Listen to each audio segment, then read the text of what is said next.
Friends, मैं आपका mentor AK Singh और आज हम अपना नेक्स्ट टॉपिक देखेंगे, यानी कि हम तैयारी कर रहे हैं किसकी, KVS की। और KVS में भी किसकी तैयारी कर रहे हैं, साइको। यानी कि आपका जो बुक का नाम क्या है, prospective on education and leadership, जिसमें आपके 60 नंबर तय किए गए हैं। तो उसकी तैयारी कर रहे हैं। हमने पहली यूनिट देख लिया। सेकंड यूनिट में हमने role of teacher, role of learner और nature of teacher and student का देख लेता। आज का जो टॉपिक था हमारा था चॉइस ऑफ टीचिंग मैथोलॉजी या फिर टीचिंग मेथड्स। यानी कि टीचिंग मेथड्स आपको पता होने चाहिए। ये इम्पोर्टेंट क्यों है? ये सबसे इम्पोर्टेंट इसलिए है, आपके जो अभी तक हमारे सेकंड यूनिट में देख रहे थे, क्योंकि आपको अगर टीचिंग मेथड्स नहीं पता होंगे तो आपकी टीचिंग इफ़ेक्टिवनेस नहीं होगी। यानी कि आप किसी भी बच्चे को पढ़ाने के लिए अप्रोप्रिएट नहीं माने जाएंगे। आपको एक बच्चे को पढ़ाना है, यानी कि एक पूरी क्लास को पढ़ाना है, और हर बच्चे में अलग अलग विविधताएं होती हैं। यानी विविधताएं पढ़ी तो विविधताएं होंगी तो हमें टीचिंग मेथड यानी कि मेथड्स का यूज़ करना पड़ेगा। और मेथड्स में आपको जब तक नहीं पता होगा कि कौन सी टीचिंग मेथड कहाँ पर लगाए जाते हैं, हर क्लास में अलग अलग टीचिंग मेथड लगाए जाते हैं, तो इसलिए टीचिंग मेथड का रोल सबसे ज़्यादा होता है इन सब चीज़ों में। इसलिए आपको टीचिंग मेथड बीएड में भी, बीपीएड में भी, सब जगह पढ़ाए जाते हैं। तो सबसे पहला क्या है आपका, टीचिंग मेथड्स को क्या कहते हैं, शिक्षण विधियाँ। यानी कि टीचिंग मेथड्स को हिंदी में अनुवाद क्या है इसका, शिक्षण। तो आज क्या पढ़ेंगे हम, शिक्षण विधियों के बारे में। शिक्षण विधियाँ क्या क्या होती हैं, कौन कौन सी होती हैं, इनके फ़ायदे क्या है, ये सब चीज़ें आपको इस लेसन में पढ़ना है। बैकग्राउंड में जो भी आवाज़ आ रही है उसको इग्नोर करिए, चाहे वो कुत्ते भौंकने की हो चाहे किसी की भी हो, आपको सिर्फ इस चीज़ पर फोकस करना है। ठीक है बच्चों, चलिए। तो सबसे पहला आता है शिक्षण विधियाँ। आप ये बताइए शिक्षण विधियाँ क्या होती है। आपने बीएड करी, यानी कि बहुत से बीएड होंगे इसमें, ठीक है। जो प्राइमरी की तैयारी कर रहे होंगे वो क्या होंगे, बीएलएड होंगे, ठीक है, बीएलएड होंगे, या फिर बीए बीएड होंगे, या फिर डीएड होंगे। जो भी है, आप एजुकेशन से जुड़े हुए, यानी कि एजुकेशन से आपने कोर्स किए हुए हैं, एजुकेशन का रिलेटेड कोर्स किए, कोई प्राइमरी है, कोई सेकेंडरी है, कोई हाई लेवल है। तो यहाँ पर जब आपने अपनी क्लासरूम में एंटर किया और एंटर करने के बाद जो आपका टीचर आया, उस टीचर ने आपको, बच्चों को, माहौल यानी क्लास के माहौल को देखा और उसने एक इफ़ेक्टिव टीचिंग आपको दी और आपने गेन कर लिया। यानी कि आपने माल मसाला, उसने खिचड़ी बना कर दी उसने, और आपने उस खिचड़ी को खा लिया। तो ये क्या हुआ, एक तरह से जो ज्ञान उसने बटोर के दिया वो आपने ले लिया। तो वो जो मेथड था, वो मेथड क्या था, वही मेथड होता है टीचिंग मेथड। यानी कि टीचिंग मेथड के द्वारा उस टीचर ने आपको अच्छी अच्छी चीज़ें समझा कर ज्ञान, यानी ज्ञान को क्या किया, ज्ञान को उसने, अपने ज्ञान को आप तक पहुंचाया और आपने उस ज्ञान को ग्रहण किया। तो ये होती है टीचिंग मेथड। यानी कि चलिए नेक्स्ट पेज ले लेते हैं। अगर आपसे एक शब्द में पूछा जाए टीचिंग में, यानी शिक्षण विधि क्या होती है, शिक्षण विधि वह विधि होती है जिसमें सहायकता शिक्षक कक्षा में पाठ पठन कार्य को संपन्न करता है। यानी कि अपनी कक्षा में बच्चों को ज्ञान देने का कार्य संपन्न करता है। ठीक है बच्चों, चलिए इसे लिख भी लेते हैं क्योंकि अगर आपको समझ में नहीं आएगा। यानी कि शिक्षण विधि, ठीक है, शिक्षण विधि, ये वह, सीधे शिक्षण विधि से शुरू करते हैं क्योंकि फिर आप कंफ्यूज हो जाएंगे। शिक्षण विधि या वे विधि या है जिनकी सहायता से एक शिक्षक कक्षा में ज्ञान प्रदान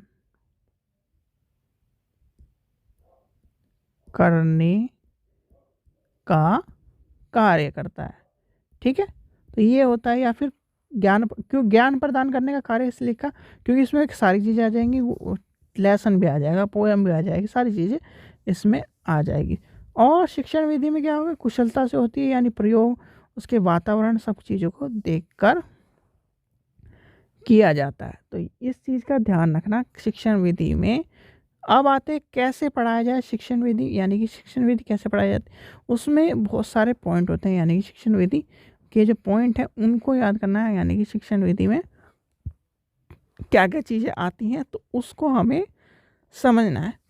सबसे पहले आती है आपकी, छोटे बच्चों को लेके चलते हैं। तो छोटे बच्चों में आपने एक चीज़ देखा होगा, जो आपके भाई बहन होंगे, यानी कि छोटे बच्चे होंगे। छोटे बच्चे कौन, जो पहली दूसरी क्लास में जा रहे हैं। तो पहली दूसरी क्लास में जो बच्चे गए हैं तो किससे पढ़ेंगे। ठीक है, चलिए पहले इसे नेक्स्ट पेज कर लेते हैं। तो शिक्षण विधि के प्रमुख, यानी शिक्षण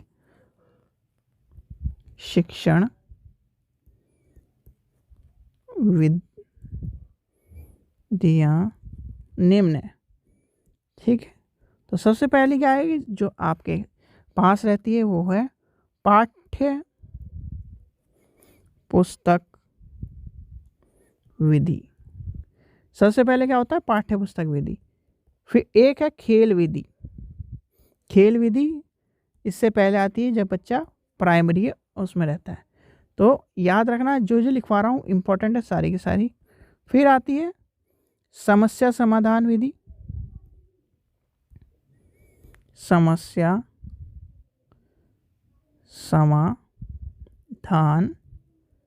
विधि। चौथे नंबर पर लिखिए व्याख्यान विधि।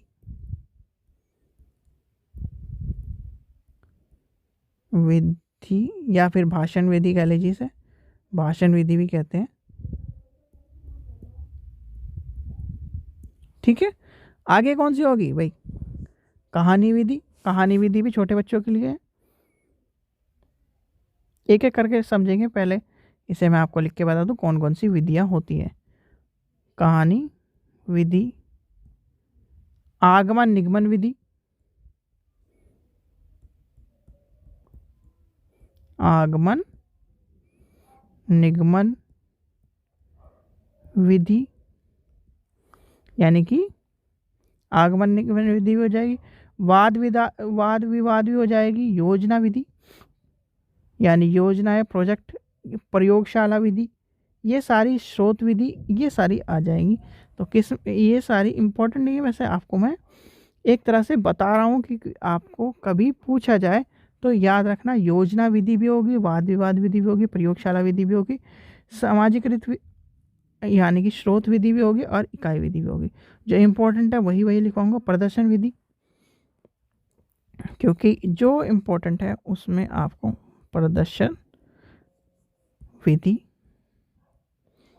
प्रश्नोत्तर विधि,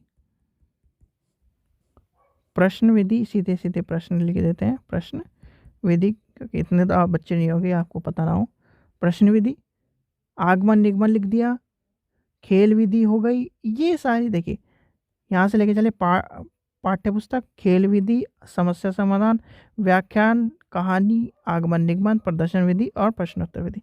ये जो विधियाँ हैं ये आपको पता होनी चाहिए। यानी कि पेन भी अब चेंज कर लेते हैं क्योंकि एक पेन से लिखना है। ठीक है बच्चों, तो ये जो विधि है इनमें हमें इनके बारे में एक एक करके जानना है। तो एक एक करके जानने के लिए सबसे पहले लेके चलते हैं पाठ्य पुस्तक विधि। यानी कि सबसे पहले कौन सी आएगी आपकी, पाठ्य पुस्तक विधि। तो पाठ्य पुस्तक विधि में क्या होता है देखिए, लेके चलते हैं, यही लिख लेते हैं पाठ्य पुस्तक विधि। तो पाठ्य पुस्तक विधि क्या होती है, सीधे सीधे आप एक शब्द में मुझे कोई बता सकता है कि एक लाइन में अगर आपसे क्वेश्चन पूछा जाए कि पाठ्य पुस्तक विधि होती क्या है, तो पाठ्य पुस्तक विधि के बारे में कोई एक वर्ड में बता दे कि पाठ्य पुस्तक विधि ये होती है तो पाठ्य पुस्तक विधि में आप सभी को ये पता होगा, आपने टेक्स्ट बुक से पढ़ाई की या फिर टेक्स्ट बुक से आपके टीचर ने पढ़ाया, ठीक है। तो क्या हुआ, वो पाठ्य पुस्तक विधि, यानी कि इसमें टेक्स्ट बुक के माध्यम से ज्ञान प्रदान किया या कराया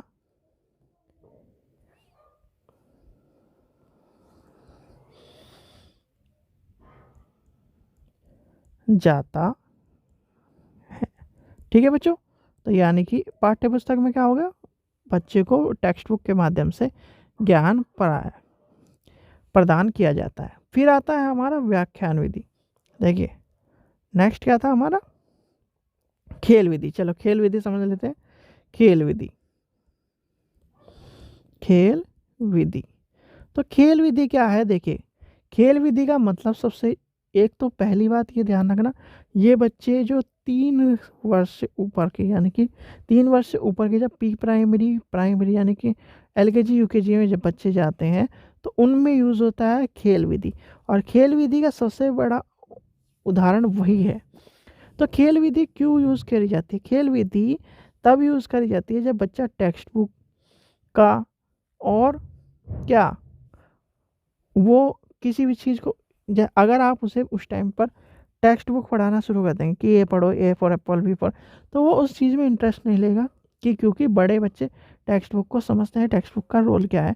आज जो छोटा बच्चा होगा वो खेलने के योग्य है, यानी कि खेल उसके लिए सब कुछ है, क्या खेल, तो खेल सब कुछ है, तो वो होगा खेल के द्वारा ही ज्ञान प्राप्त करेगा। तो इसलिए इसका आंसर होगा, यानी कि इस विधि में बच्चा खेल के माध्यम से ज्ञान प्राप्त करता है, ठीक है बच्चों।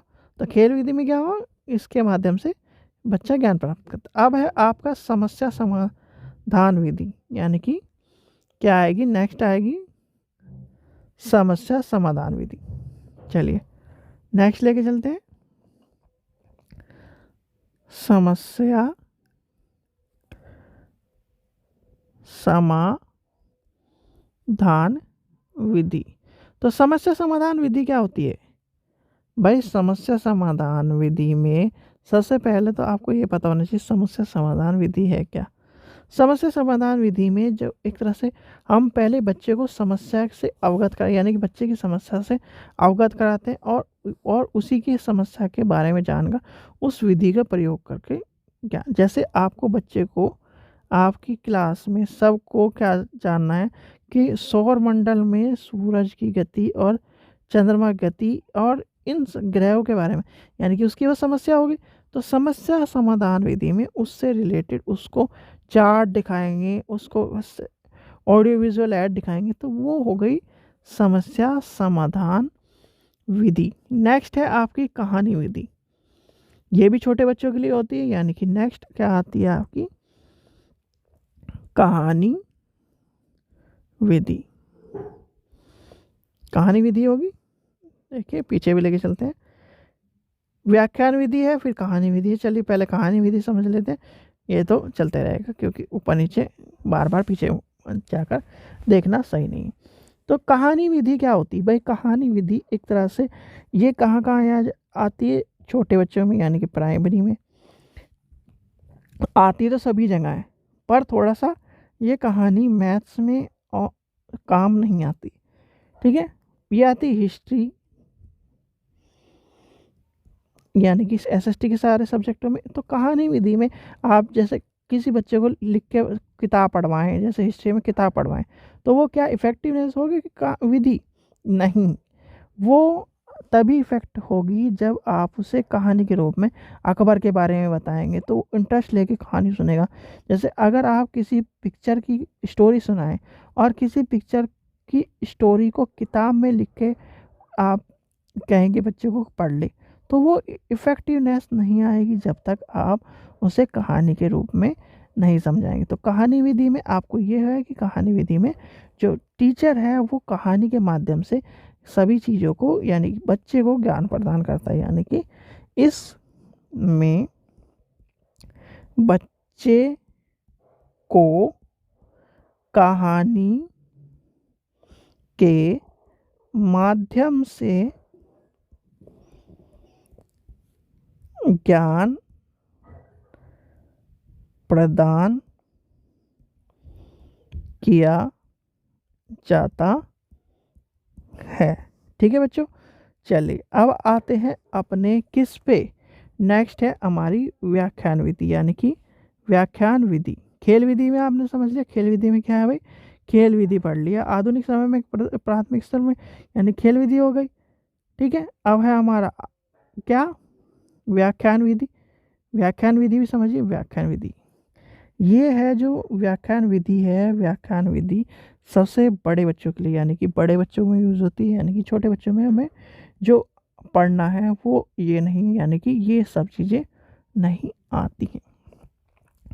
व्याख्यान विधि यानी कि लेक्चर मेथड जो होता है, लेक्चर मेथड ये वह विधि है जिसके प्रयोग से प्रत्येक शिक्षक प्रकरण को स्पष्ट करने का, यानी कि स्पष्ट किसके द्वारा करता है, भाषण देने से या फिर एक तरह से व्याख्यान करके। यानी जैसे कि मान लीजिए उसे प्राचीन इतिहास पढ़ाना है और प्राचीन इतिहास में उसने क्या नाम एक तरह से व्याख्यान कर दिया कि प्राचीन इतिहास ऐसा था, वो था, फलाना था, डिगड़ा था, इसमें ये सब चीज़ें होती थी। तो ये सब चीज़ें होती हैं व्याख्यान विधि में। ये सबसे ज़्यादा बड़ी कक्षाओं में लाभ होता है। यानी कि एक पॉइंट याद रख लेना कि बड़ी कक्षा में उपयोगी होता है। तो व्याख्यान विधि कहाँ यूज़ होती है, बड़ी कक्षाओं में यूज़ होती है व्याख्यान विधि। यानी कि आपकी यूजी पीजी टाइप कक्षाओं में यूज़ होता है। नेक्स्ट क्या था हमारा, नेक्स्ट था भाई देखिए, पाठ्य पुस्तक भी पढ़ ली, खेल समस्या समाधान पढ़ ली, व्याख्यान पढ़ ली, कहानी भी पढ़ ली। अब है हमारा आगमन निगमन। आगमन निगमन और प्रदर्शन और प्रश्नोत्तर। तो आगमन निगमन की बात आती है। आगमन निगमन दो अलग अलग वर्ड हैं। तो आगमन निगमन को आपको बारीकी से समझना पड़ेगा, आगमन निगमन क्या है। चलिए उससे पहले हम पढ़ लेते हैं प्रश्नोत्तर विधि, यानी कि प्रश्न उत्तर विधि। प्रश्न विधि सीधे सीधे आप सीधे सीधे नाम को लेके चलें, प्रश्न विधि। भाई प्रश्न विधि क्या होती है, आपने जब लेसन प्लान बनाया होगा तो सबसे पहले 3-4 प्रश्न रखते हो।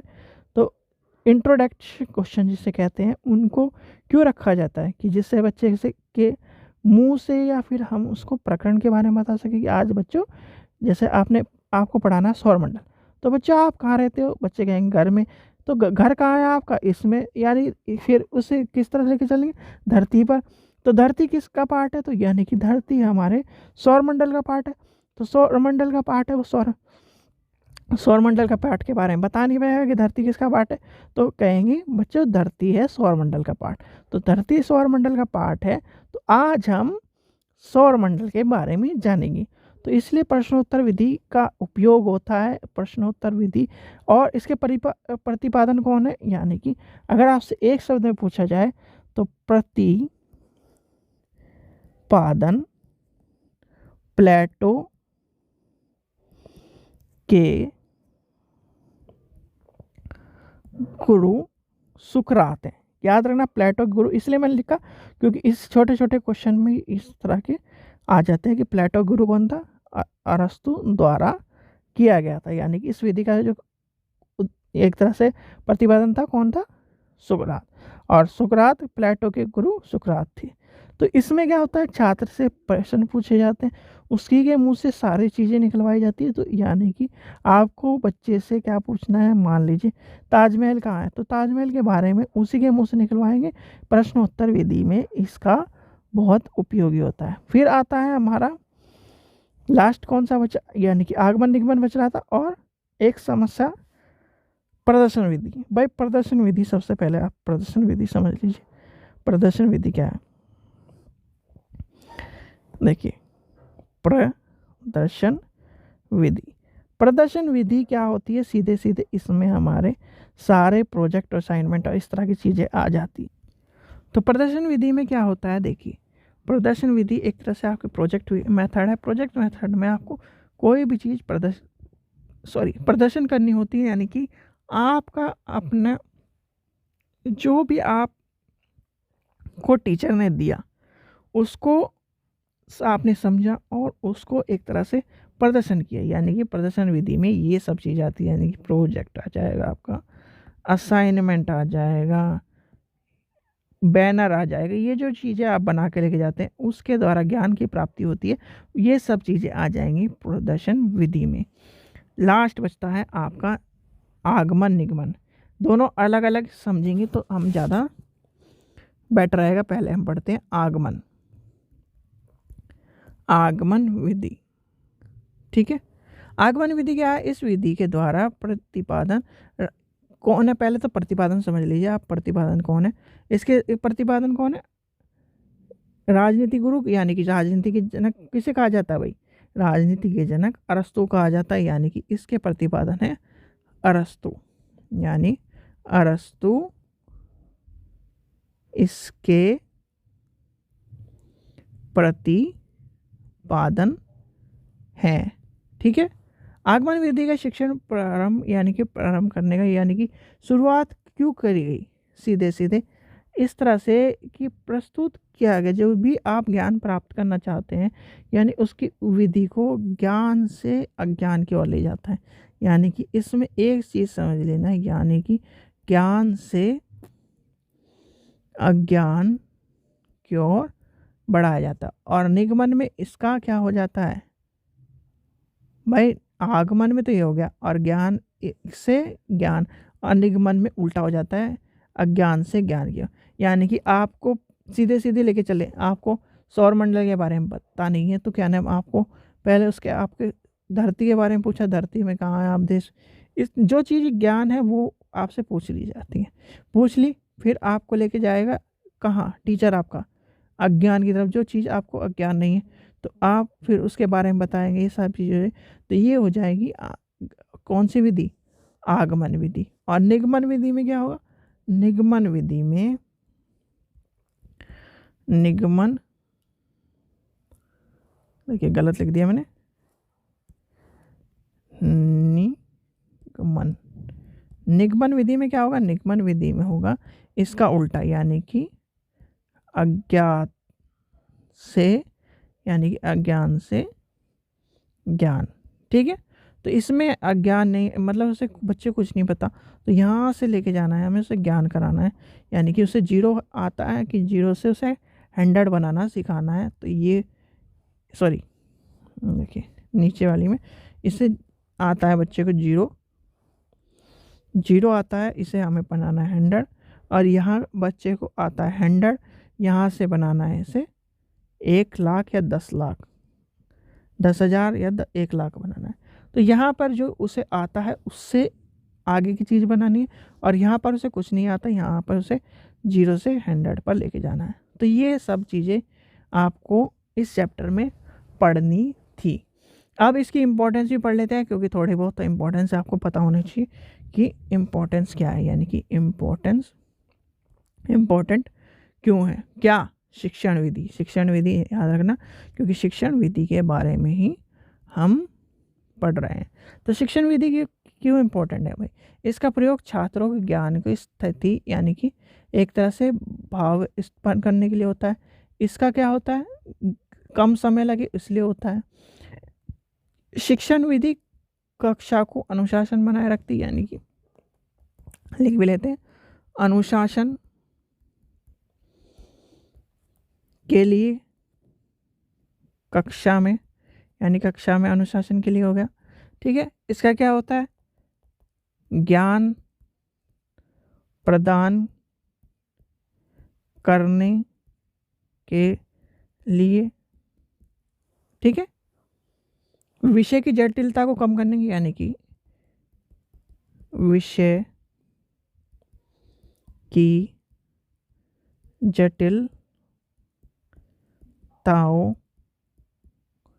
को कम करने के लिए बच्चे को, यानी कि बच्चे यानी कि छात्र को लिख देते हैं सीधे सीधे, छात्र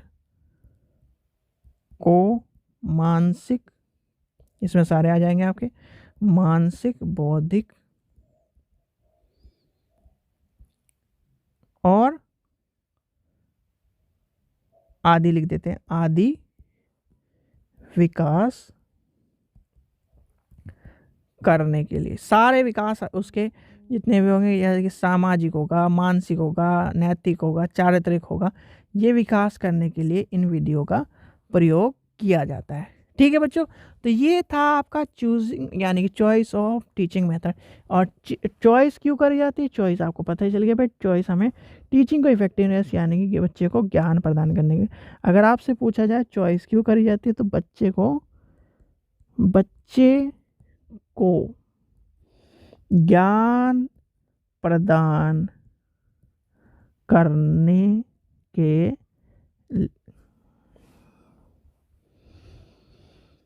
प्रदान